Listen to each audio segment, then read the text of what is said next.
Bom dia, pessoal. Aqui quem está falando é o professor Rodrigo. A gente vai estar dando início aí mais uma aula aqui com os alunos do Antonieta Borges Alves, né? Com o primeiro ano do Antonieta Borges Alves, a gente vai falar um pouco sobre geografia e estrutura geológica da Terra. Parte 1 e parte 2, tá? A gente vai começar com a parte 1, depois aí numa outra aula a gente dá continuidade com a parte 2. Bom? Professor, licença. Então, era para estar mostrando alguma coisa na tela? Peraí, não entendi. Fala de novo aqui para mim. Era para estar apresentando alguma coisa na tela? Não está apresentando para vocês? Não sei para o pessoal, mas para mim não está aparecendo. Os outros está apresentando, gente? Geografia e a estrutura geológica da Terra, parte 1. Então a gente vai fazer aqui a primeira parte, depois a segunda parte a gente vai fazer uma outra aula, tá? Então primeiro vamos entender aqui como que é formada a estrutura geológica da Terra. Bom, as 3 esferas da Terra ela é formada por a esfera da litosfera, hidrosfera e atmosfera. A litosfera é formada pela terra e rocha, é formada por terra e rocha, tá? É formada aí por ferro, silício, magnésio e outros elementos que são sólidos, tá? Você tem a hidrosfera, que é a camada da água, onde você vai ter hidrogênio e oxigênio também dentro dessa camada que é líquida. E você tem a atmosfera, que você vai ter nitrogênio, oxigênio e hidrogênio, que é a camada gasosa, tá? Cada uma delas tem uma temperatura limite. Quando chega nessa temperatura limite, ela se transforma, tá? Então, ela passa do sólido para o líquido, do líquido para o gasoso, tá? Então, isso daí vai de acordo com essa temperatura, que gira em torno do quê? Da litosfera, 700 graus Celsius, ela se transforma. A hidrosfera, 100 graus Celsius, ela se transforma. E o gasoso, a atmosfera, 50 graus Celsius, ela vai se transformar, tá? Bom, então a gente tem aqui a escala do tempo geológico. Da mesma forma que a história divide, né, o tempo em épocas, né, em períodos, então você vai ter lá pré-história, antiga, medieval, moderna, e você vai ter a contemporânea. Na história geológica, você vai ter também esses períodos de transformação. Então, para a gente pegar e ficar claro, tá? A gente tem a pré-história da Terra, chamada de pré-cambriana, tá? E aí você vai ter outros períodos, tá? Outros períodos. E também as eras. No caso, as 3 eras que a gente precisa saber, né? É a paleozoica, mesozoica, cenozoica. São as 3 eras que a gente precisa saber. Paleozoica, mesozoica, cenozoica. E dentro dessas eras você tem os períodos. Eu preciso saber de todos os períodos? Não preciso. Um dos períodos mais conhecidos por todos é o período Jurássico, tá? Porque você tem lá o filme, né? O filme lá, como que é o nome do filme, meu Deus do céu?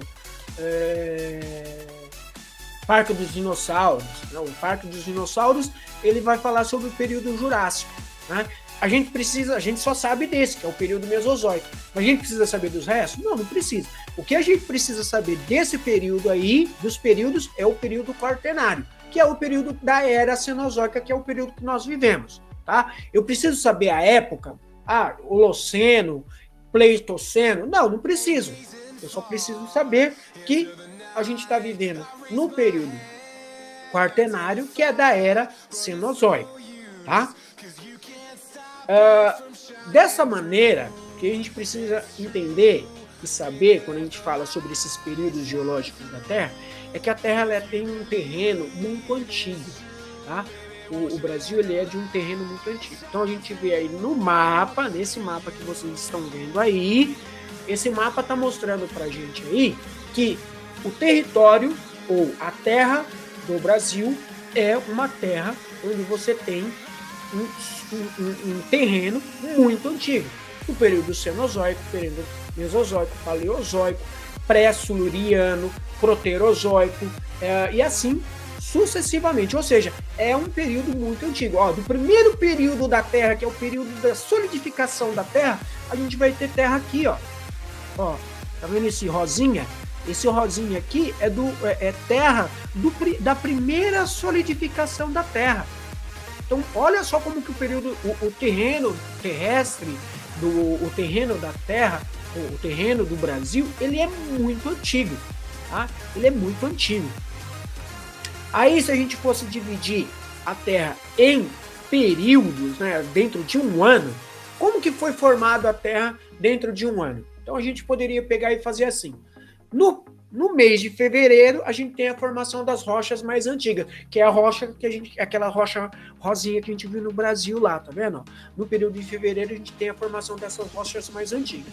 Quando foi em março, há 3,8 bilhões de anos, a gente tem aí a formação dos primeiros seres vivos que estão dentro da água, ou seja, os animais pluricelulares, tá?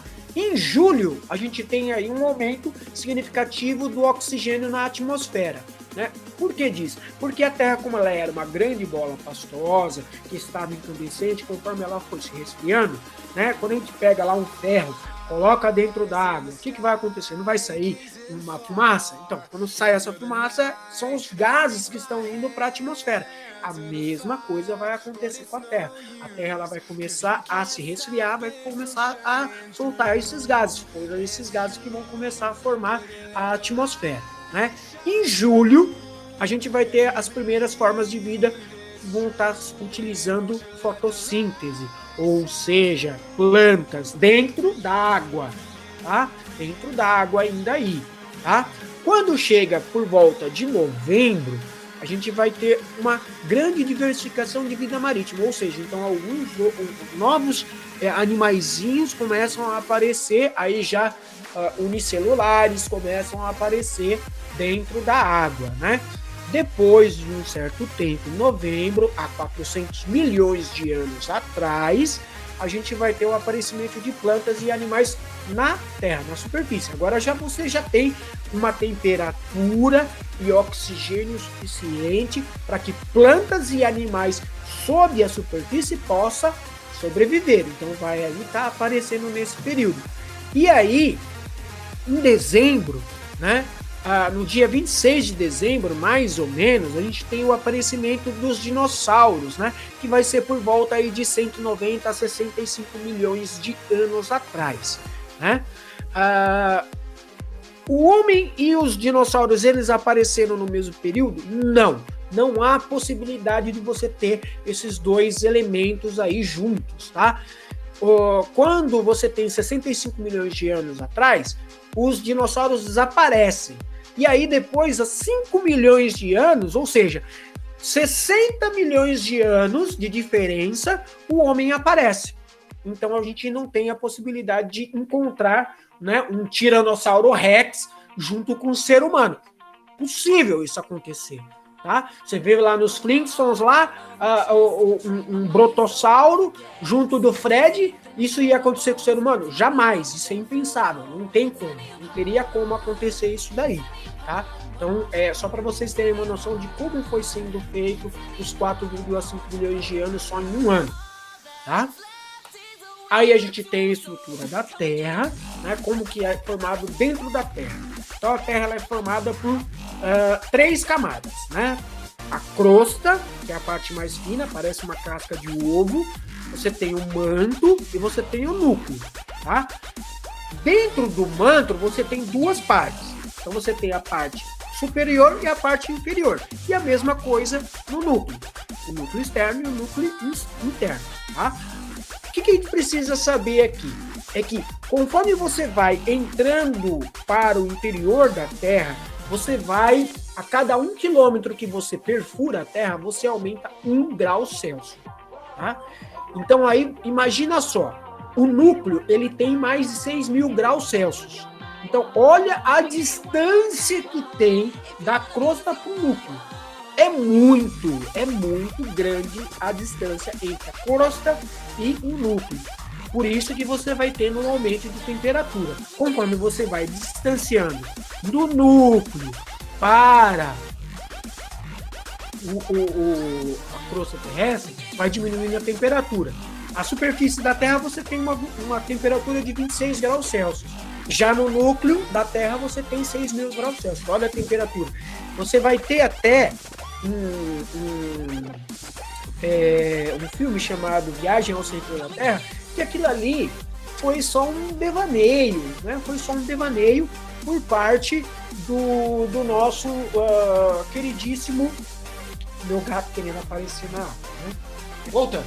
O Júlio Verne, ele vai falar assim que houve uma expedição, né? Onde um homem conseguiu chegar no centro da Terra. Né? É muito bom o filme, é muito bacana.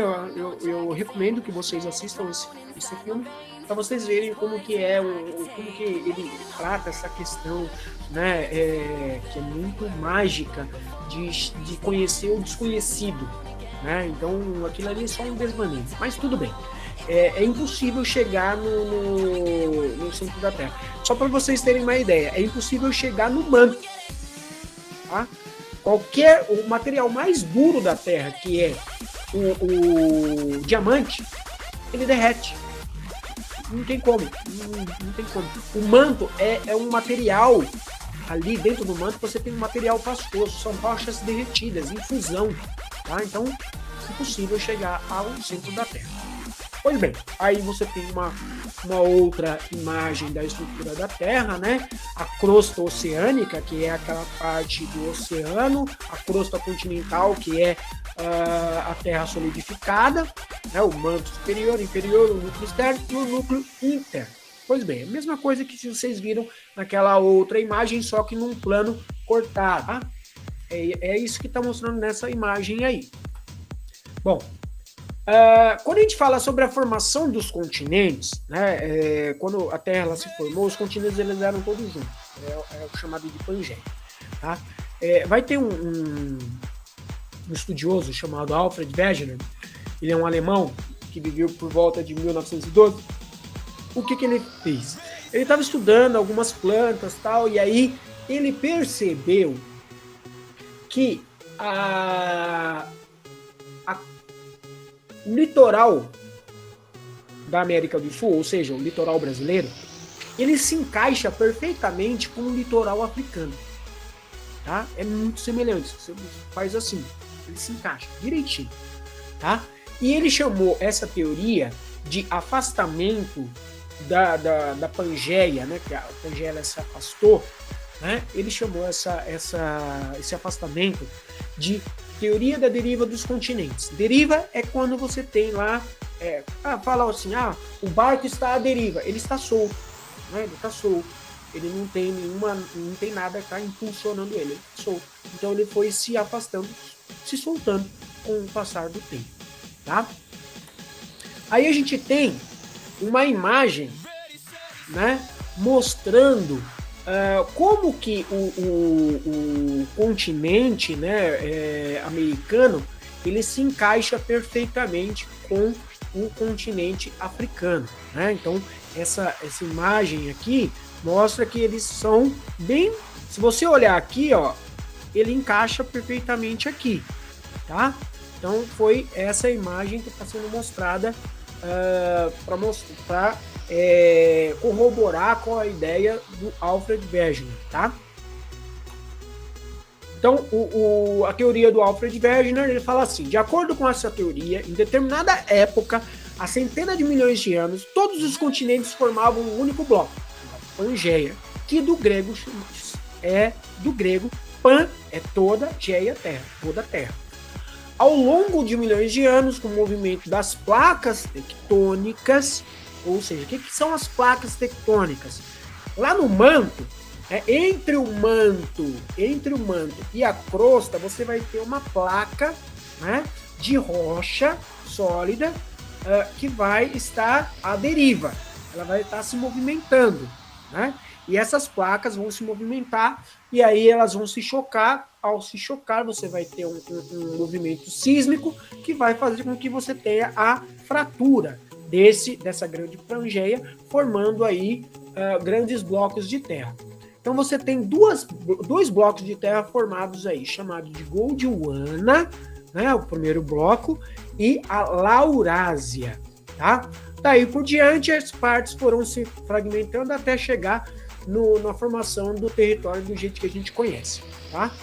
Aí a gente tem uma imagem, né, da teoria do Alfred Wegener, né?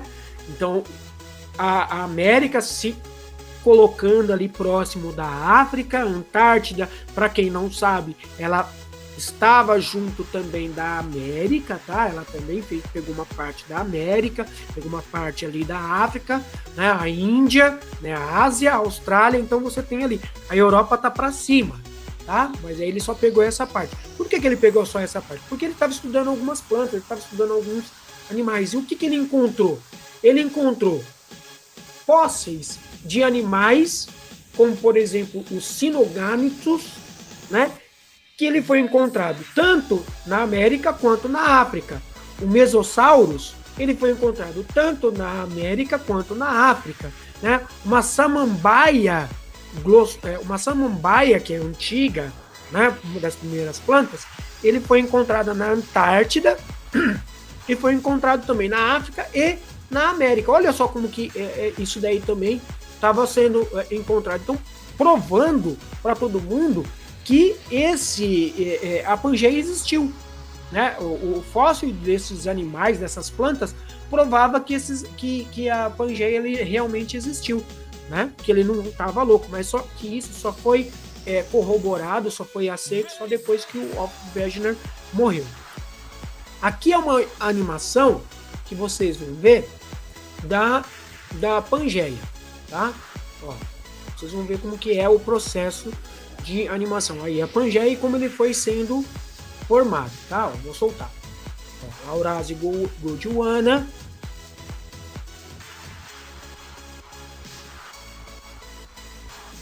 Laurásia Gondwana. Aí ele formou os outros continentes, né? Cretáceo. E aí o Quaternário. E hoje como ficou, né? Vocês veem aí, ó. Vou fazer, ó, de novo, ó. Tá vendo? Laurásia Gondwana, né? E aí ele vai soltando, né? Conforme vai passando o tempo. Olha lá. Soltou mais um pouco, e aí formou do jeito que é hoje, ó. Tá vendo? Isso daí é o processo da deriva continental que o Alfred Wegener estava falando, tá? Aí vai ter uma teoria que vai mesclar a ideia do Alfred Wegener, que é a teoria das tectônicas de placa, tá? Qual a diferença da ideia do Alfred Wegener para a teoria das tectônicas de placa? É que essa teoria das tectônicas de placa vão falar que existem grandes blocos de rochas que vão formar a crosta terrestre e que vão estar flutuando sobre o magma. O Wegener não fala sobre isso. Ele fala apenas que houve a separação dos continentes. Já a teoria das tectônicas de placa fala que houve essa separação dos continentes justamente porque esses blocos de terra, né, que estão flutuando sobre o magma, eles vão se chocar e aí eles vão fazer com que você tenha a formação das rupturas dessa Pangeia para Laurásia e Gondwana, e aí formando todos os outros continentes como a gente conhece, tá? Essa é a diferença das tectônicas de placa para a deriva continental. Aqui a gente vê como que a Terra ela está dividida. A gente tem aí mais ou menos umas 11 placas gigantes, tá? A gente tem 11 placas gigantes aí, tá? A gente pode perceber que o Brasil ele está em cima da placa sul-americana, tá? A gente não está entre placa, a gente está em cima, tá? Diferentemente, por exemplo, do Chile. O Chile está bem aqui, ó, entre duas placas. né? O Chile está aqui e duas placas estão aqui. Então, aqui o Chile, duas placas aqui. Por isso que no Chile a gente tem terremoto. No Brasil tem terremoto? Não. O que a gente tem é tremor de terra, tá? E aí a gente tem várias outras placas aqui, né? A Euroásica, você tem a placa de Nazca aqui em cima, né? A Nazca aqui, a placa americana, né? Aí você tem várias outras placas aí que vão fazer com que você tenha vários tremores de terra aí espalhados pelo mundo. Onde essas setinhas estão mostrando aqui, vocês vão ter aqui os movimentos dessas placas, né, que vai ser convergente, divergente, transformante, são vários os movimentos dessas placas que vão dar origem aí a movimentos como, por exemplo, vulcanismo, tectonismo, etc, tá? Aí o que é um movimento convergente que eu acabei de falar? É a ocorrência de duas placas que se chocam. Normalmente, uma desliza por debaixo da outra. Ou seja, você tem uma placa aqui, você tem outra placa aqui, você tem essa formação, você tem esse movimento aqui, ó. Um movimento convergente, tá? Uma vai para baixo, outra vai para cima. Ela vai fazer isso, ó. Vai fazer esse movimento aqui, ó. Tá? Uma vai deslizar para baixo, outra vai deslizar por cima, tá? Encontrando altas temperaturas e se fundindo parcialmente. Esse novo magma, menos denso, sobe e extravasa através de zonas frágeis da crosta, formando vulcões. Cerca de 2/3 desses e 3/4 dos terremotos ocorrem nessas áreas. Onde tem movimento convergente, praticamente vai acontecer terremoto, tá? Onde você tem aquela placa, por exemplo, a placa de Nazca, né? E a placa, né, sul-americana, é o que a gente vai ter aí a formação da Cordilheira Andina, né, ou cadeia montanhosa, né, andina, ou a Cordilheira dos Andes, como todo mundo conhece, tá? Por quê? Porque você teve esse movimento, né, de rochas, né, das placas, né, uma que é o movimento de subducção que eles falam, né, que é um para baixo e outra por cima, né, e aí você vai ter a formação dessa montanha, dessa cadeia montanhosa que é a Cordilheira dos Andes, por conta do terremoto, por conta desses tremor de terra aí que são muito fortes. Isso não aconteceu quando o homem estava na Terra, isso aconteceu antes do homem vir para a Terra, tá? Aqui uma animação para vocês verem o processo de convergente, tá? Como você tem aí a convergência das plaquinhas, né? Das placas tectônicas, né? Então, onde está piscando, né? Onde vai estar piscando é aonde você tem o movimento, né? Convergente. Tá? Então vai estar fazendo esse movimento aqui de convergência, tá? A Cordilheira dos Andes, ó, ela vai ser formada dessa forma. Então você tem a crosta oceânica, então você tem o manto superior, ele vai fazer o movimento de subducção, que é um para baixo, e o outro vai se chocar, né? Vai fazer esse movimento aqui, né? Aonde você vai ter, quando você faz esse tipo de movimento aqui, né? Um tá descendo, o outro faz isso. O que acontece? Vai fazer esse movimento aqui, ó. Vai subir, né? Como as placas tectônicas, né? Elas são maleáveis, então o que vai acontecer? Como a Terra está assim, se tiver um movimento aqui por baixo, ela vai subir.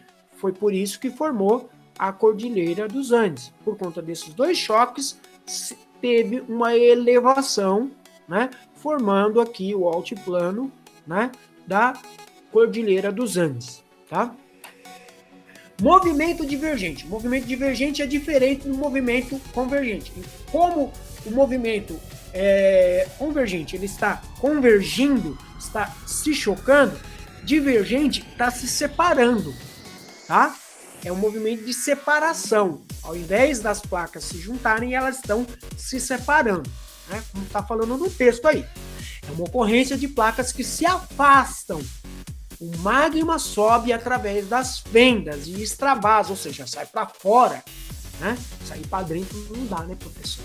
Sair para dentro não dá.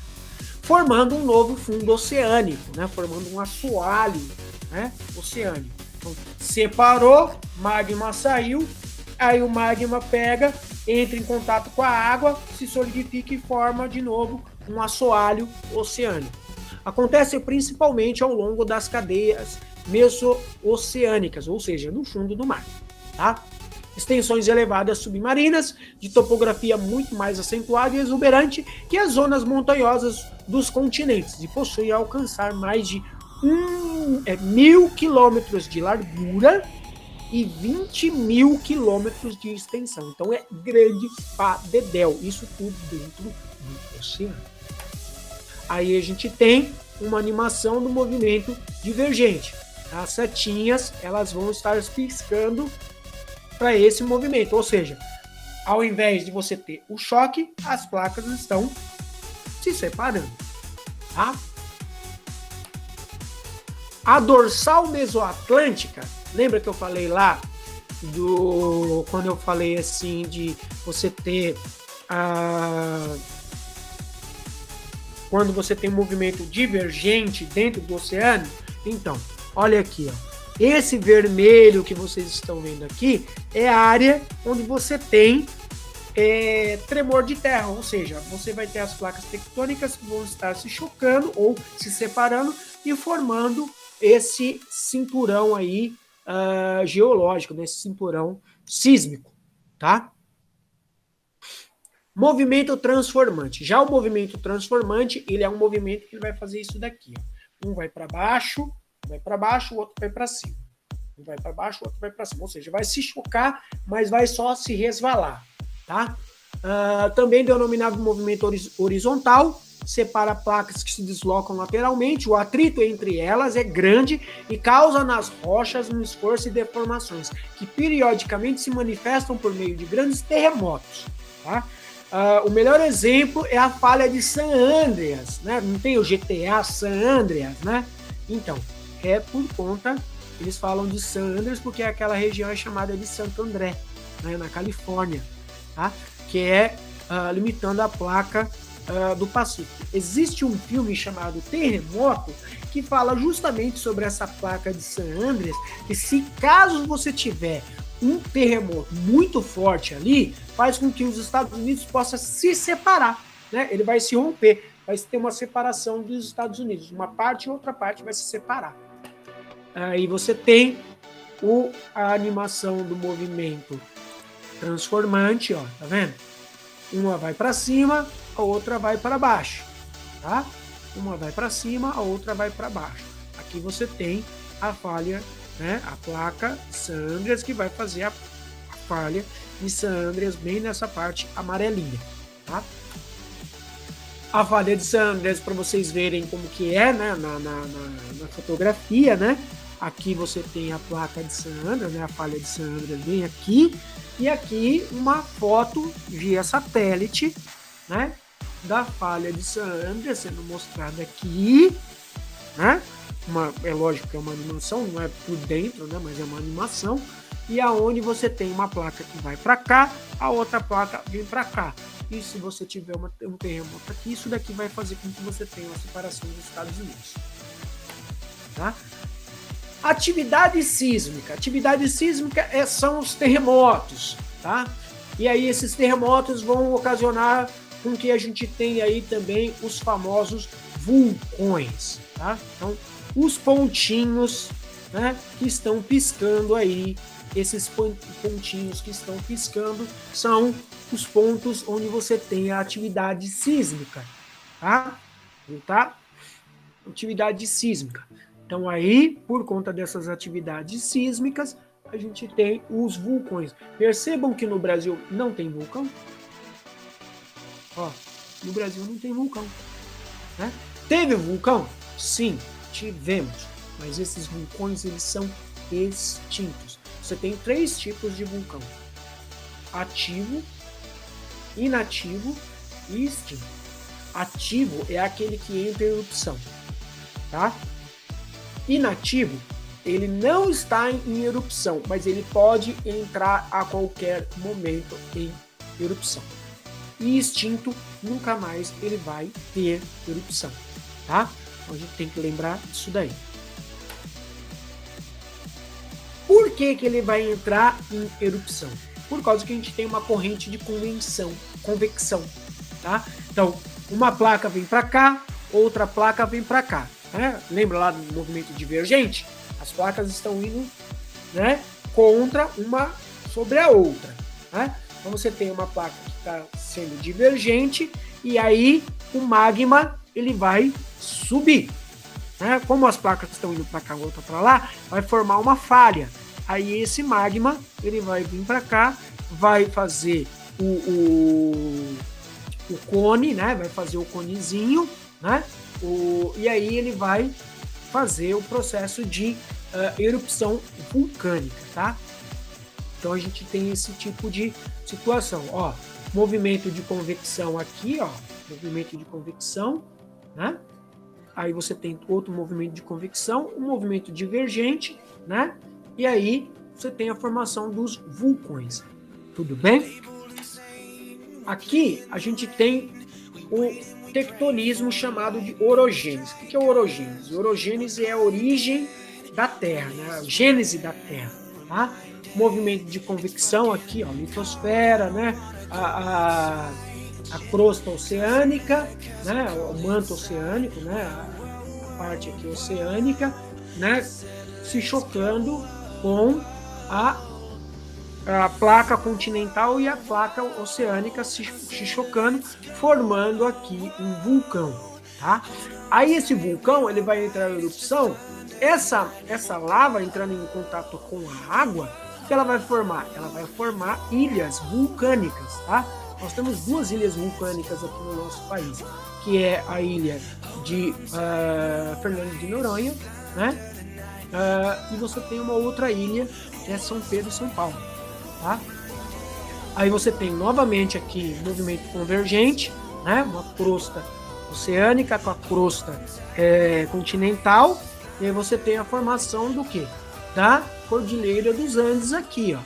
Cordilheira dos Andes. Tá sendo formado por conta dessa, né? Esse choque dessas duas placas tectônicas, né?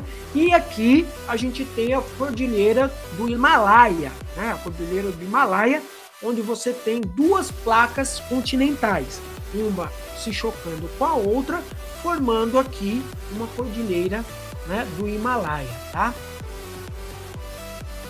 O tectonismo, epirogênese, né? Epirogênese, o que é epirogênese? É a origem, né? A origem, onde acontece, né? No fundo, você tem aqui algumas fotos do epirogênese da Terra, né? Onde tem a formação dos terremotos, né? Você pode ver as falhas, né? O que vai acontecendo, como que vai formando a Terra, né? Como que você tem o formato da Terra depois do tectonismo, né? E aí a gente tem assim, quando tem o tectonismo, que é a formação dos terremotos, você tem o hipocentro e o epicentro. Hipocentro é onde tem o choque das placas tectônicas, é chamado de hipocentro. Epicentro é em cima desse hipocentro, tá? Então, aqui no fundo da Terra tem o hipocentro.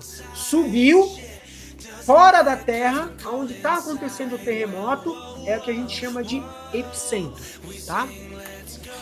Aí a imagem do vulcanismo, 4 tipos de vulcões, um vulcão onde você tem aqui o cume, né, o cone vulcânico, né? O cume vulcânico, você tem aqui a câmara vulcânica, né? Vai estar jogando com muita força a lava, então dentro do vulcão a gente chama isso daí de magma. Quando o vulcão ele joga esse magma para fora do vulcão, é chamado de lava. Pode ver que tem uma fumacinha sendo jogada aqui, porque vai expelir fumaça por conta dessa temperatura que antes era muito alta. Quando chega lá fora tem o choque de temperatura, então esse choque faz com que você tenha a formação dos gases, tá? Que esse gás aí não é menos mortífero do que a lava, tá? Ele também é muito quente, tá? Nesse segundo vulcão aqui, ao invés de você ter a lava só saindo pelo cume do vulcão, né, da montanha ali, do vulcão, você tem também dos lados, tá? Formando aqui também, vai sair lava também pelos lados. Aqui nessa terceira aqui, você chama isso daqui de sólido, né? Acho que é sólido, né? Se chama, agora eu não me recordo, mas depois eu coloco no PowerPoint para vocês. O magma ele sai, mas muito fraquinho, mas sai a lava, né? Para fora do vulcão, e aí se solidificando rapidamente. E nesse último aqui, a lava, né, não consegue se formar, então o magma ele não consegue sair do vulcão, ele se solidifica dentro do vulcão ou aqui em cima mesmo ele já se solidifica, tá bom? Lembrando que esse vapor, esse gás que sai aí do vulcão, você tem vidro, você tem ferro, por isso que quando você tem algum lugar que tem um vulcão ativo, né, por próximo ali, o avião não pode voar, tá? Porque se voar, esses gases aí, eles podem entrar na turbina e fazer com que o avião caia, exploda, né? E aí pode ser uma catástrofe. Então, quando tem sinal de que vai ter uma erupção vulcânica, os aeroportos eles param de funcionar justamente por conta do perigo disso daí, tá? Aí você tem as rochas, tá? O que é uma rocha? Rocha são naturalmente associação de alguns minerais e minérios, tá? Aí você tem minerais, em geral, compostos por 2 ou mais elementos. Por exemplo, o granito é muito apreciado na produção de elementos decorativos residenciais, tem a sua composição de quartzo e feldespato, né? Em contrapartida, algumas rochas se constituem de um único mineral. E como são formações gigantescas que podem percorrer muitos quilômetros, sendo denominados como monominerálicas e consideradas rochas e não minerais. Tá? O exemplo é calcário e quartzito. Tá? Mineral e minério é diferente. Tá? Mineral ele não tem valor econômico. Minério tem valor econômico. Tá? Ou seja, tudo aquilo que é minério, por exemplo, você vai pegar um ferro, ele é um minério. Por que ele é um minério? Você vende, você ganha dinheiro com ele.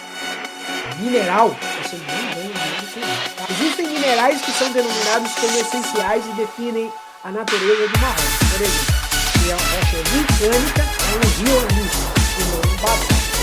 Tá? Minerais denominados como acessórios aparecem nas rochas em quantidades pequenas e por essa razão acabam por não definir ou definir a sua classificação. Por exemplo, o basalto costuma ter magnetita. Né? No entanto, se porventura a magnetita não estiver presente na composição, o basalto continua sendo basalto. Isso daí é perfumaria, só para vocês entenderem esses minerais, né? Se aprofundar para poder saber. Muito é importante a gente saber das rochas. Tá?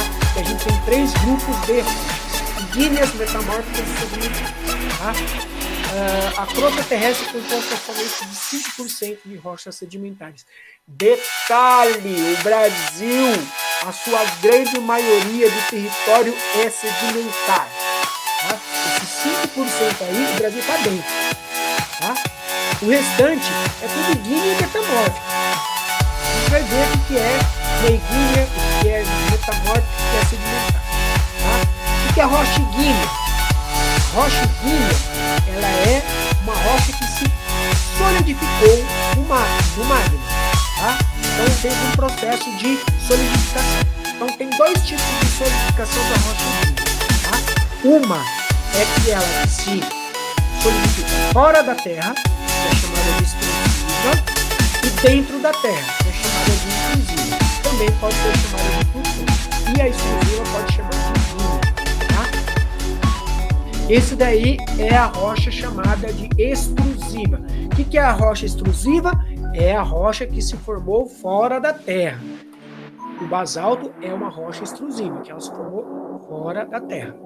Aí a gente tem a plutônica. A plutônica ela se formou aonde? Dentro da Terra. Tá? Então você tem o gabbro e o granito. O granito que a gente utiliza para fazer pia, né? Ela é uma rocha plutônica, uma rocha que é extrusiva, que é formada dentro da Terra. Tá?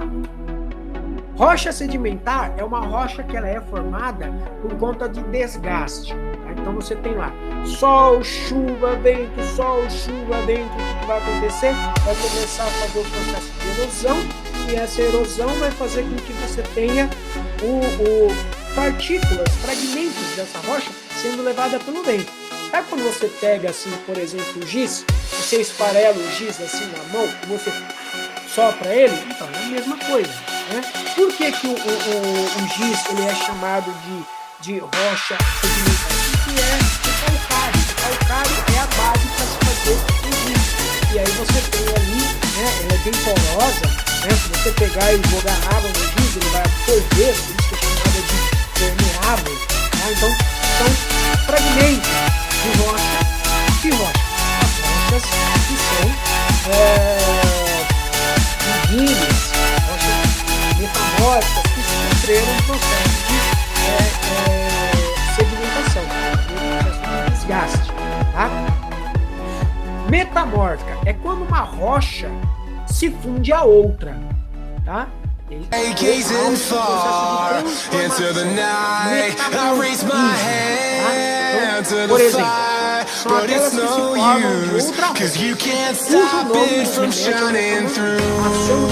It's true, baby, let the light shine through. If you believe it's true, baby, won't you let the light shine through for you, for you.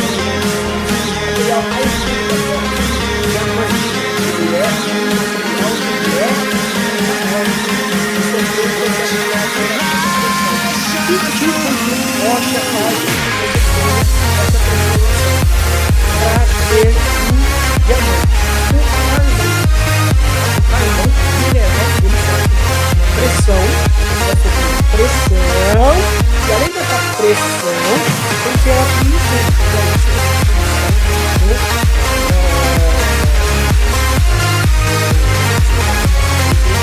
diamante. Outro exemplo também.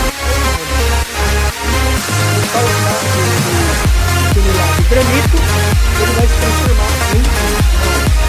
Tá? E é isso. Beleza? Alguma dúvida, gente? Bom, se tiver alguma dúvida, vocês me mandam um zap. Bom? Se tiver alguma dúvida, vocês me mandam um zap. Bom? Eu vou encerrar por aqui. Eu queria agradecer a presença dos alunos dos Alves. Para quem não assistiu o vídeo vai ser editado, vai ser colocado lá no meu canal, né?